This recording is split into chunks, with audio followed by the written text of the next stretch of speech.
Boom! What's going on, guys? My name's Zach and welcome to episode 1 of my Let's Play EVE Online. Episode 1's going to completely focus on PvP and we're going to be talking about that as we go. I've got some solo, some fleet, some duo, some small gang, some ganks, you name it, we've got it here, so there's a little bit of everything and I'm sure there's definitely something in there that you'll enjoy.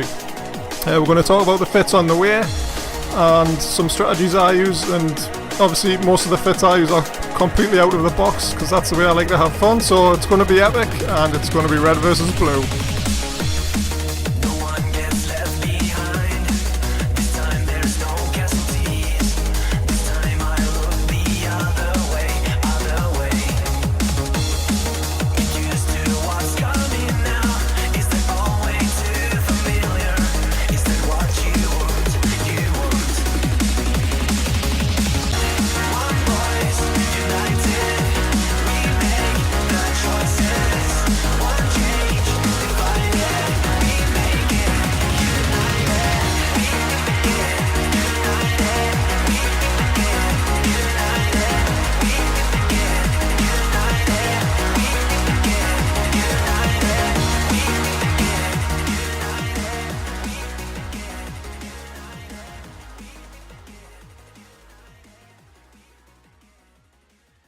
And we'll get the action started off with this little clip where I'm flying a 280mm Arty Wolf, and it's an absolute little monster. If you haven't tried it, it's really good, but you've just got to be very careful how you fly it.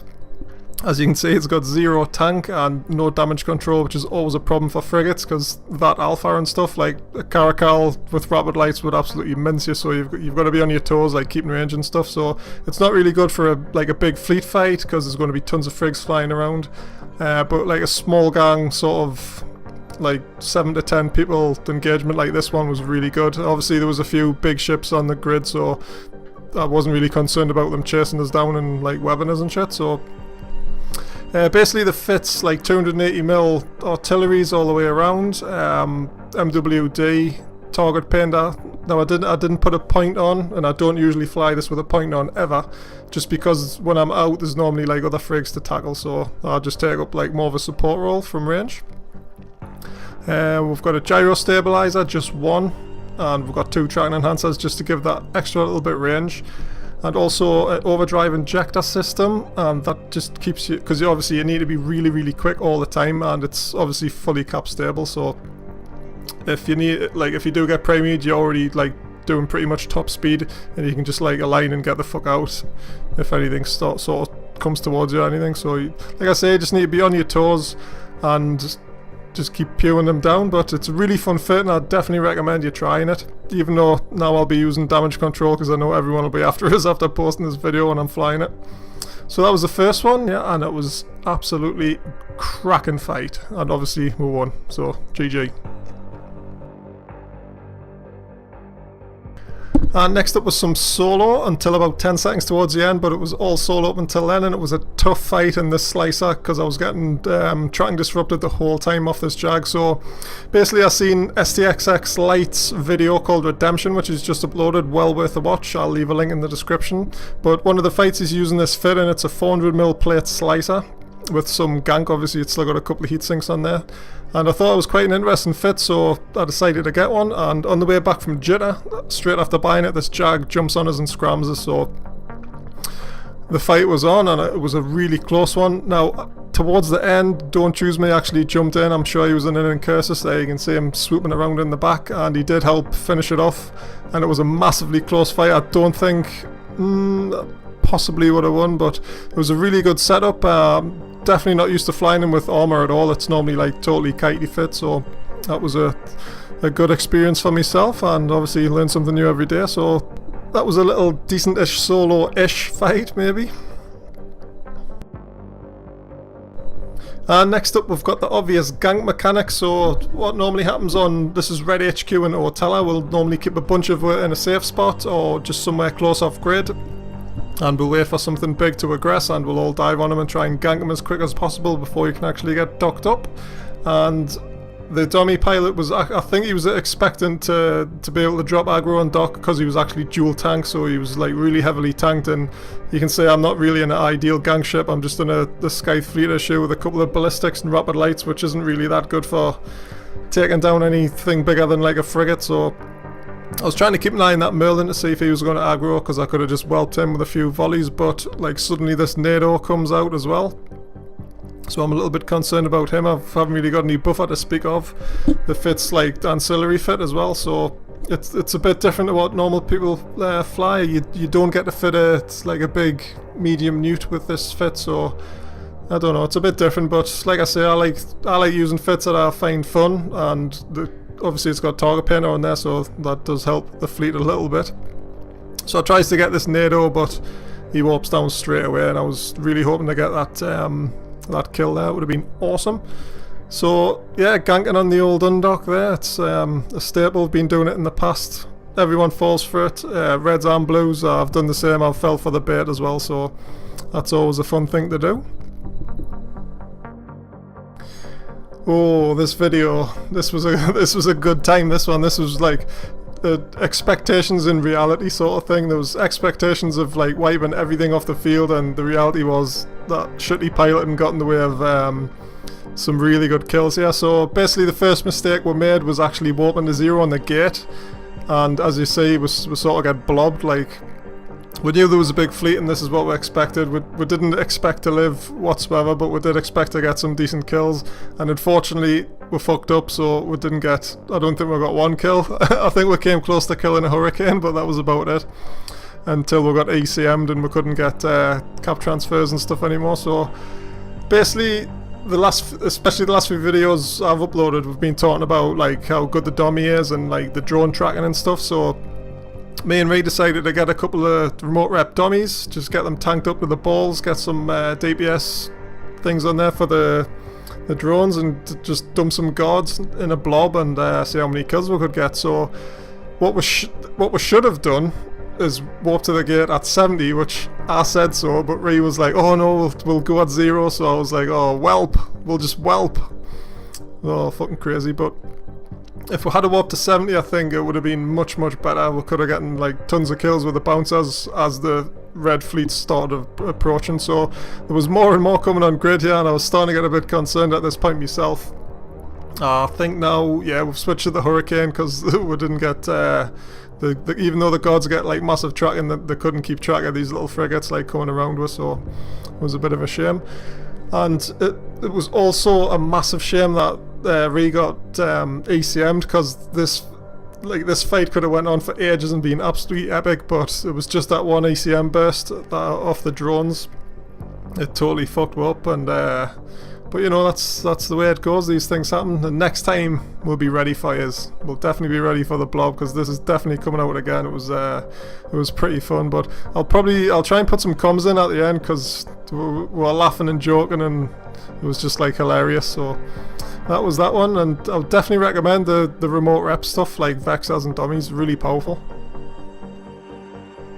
And this one's a funny clip, guys. I was in a dual 1600 plated triple web scram Vexer, so basically I was like a massive bait tank, and there was a red fleet, well, quite a large gang of reds kicking around near our home system in Lycuri. So basically I was the bait and reload, and Chris, aka the General 4, was in a safe ready to warp to me at range and blap something and then warp out safe. So I was looking for a cruiser here, and we picked up, I think it was Anus and a Vexer, so he got triple webbed and scrammed. So now I called for Chris and Ray to warp onto grid. So they start shooting him, and then all of a sudden GG Malediction pilot burns for his fucking rage, burns for these tier 3 battle cruisers. So Ray, obviously he jumps out like nice and safe, but Chris was fucking around with his overview. It comes to pass, so Chris, the most unluckiest person in EVA I know, gets tackled off some random like malediction in this fleet. So we don't actually kill anything. Again, it was one of them expectations in reality things, but it was one of them clips where it turned out really fun, and this is the general's reaction when he actually got tackled. Oh my god, fucking hell, I've been pointed. What the fuck? Malediction was on you. Oh, fuck off. Just overheat Michael Warp Drive and you'll be able to slingshot him. It's fine. I can't, man, I'm pointed. Yeah, that was gonna happen. What's your rage? All I saw was like Malediction, like rage burning like 6k a second. I was like, nope. Okay, maybe the original plan wasn't so good because they do have a lot of tackle. Fucking right. I've props it. Perhaps. Oh, fucking lol. So that was the end of poor Chris's NATO, unluckiest person in Eve, but you know, he'll get over it. It's always a good laugh with Chris. So next up, Quentin actually scanned down this Macarial and he was just like randomly AFK, so we decided to go and suicide gank him, and Jag sort of led the gank after Quint had to log off, so that was a shame, but everyone's in like Thrashers and we got right up close to this guy. And he had some shinies, like a shiny nanofiber and a Core X 100mm micro warp drive, which actually did drop, so the loot fairies were kind, which was always awesome, and everyone in the fleet got 18mm bounty off him, and I think everyone got about 60mm once everyone was, all the ISK was split. So that wasn't a bad time at all, and this is how it worked. Lock him up to shoot, just lock him up.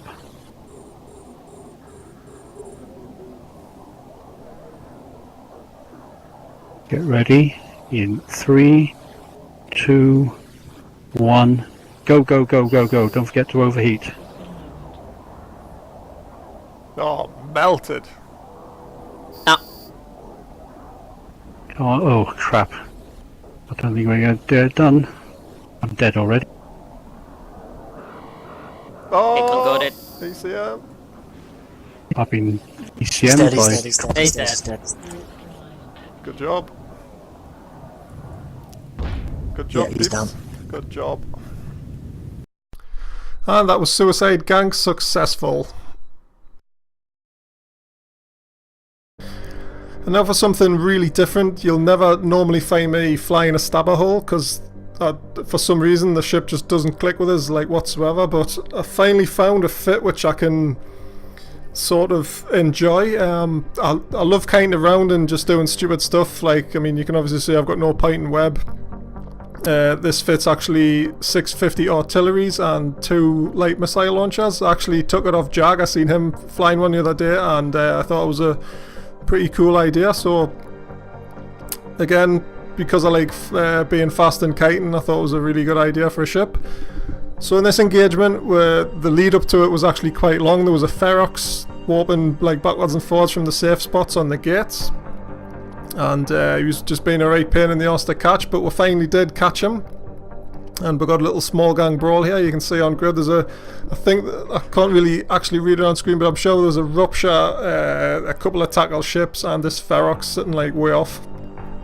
And we did actually get a tackle on him in the end, but I was quite surprised at how, like, just what range damage you can actually like project DPS with this. I mean, the top end fall loss 52 kilometers, but there is a clip where I'm shooting the cronies like 60k off and I nearly melt them into structure, but I think that's partly due with the target painters, which I'm really liking at the minute. Like on every ship I'm flying, I'm just slapping a target painter on for the lulz, and it's been turning out pretty well.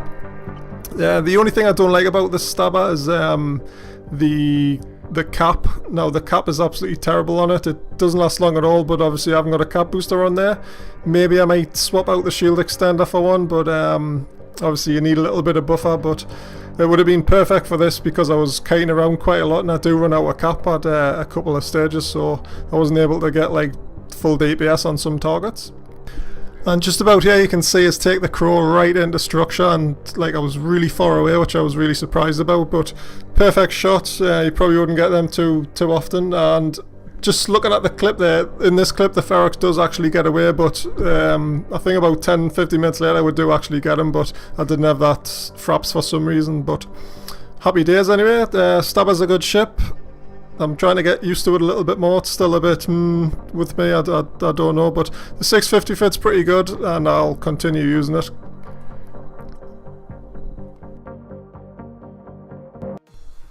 And here's the final clip of the episode 1, guys. This is a 280mm artillery rifter with double target painters and no tank to speak of, just a damage control, so you can see a couple of times I'm going to burn for range when I get primate, but it's a really fun ship. I've had so much fun flying it, and I've got tons of these sitting around, so you'll probably see us flying around in them. It's really quick and the TPs really do make a difference, so but it's not a really good ideal like fit for this situation. But enjoy it, guys, and I'll leave you with it.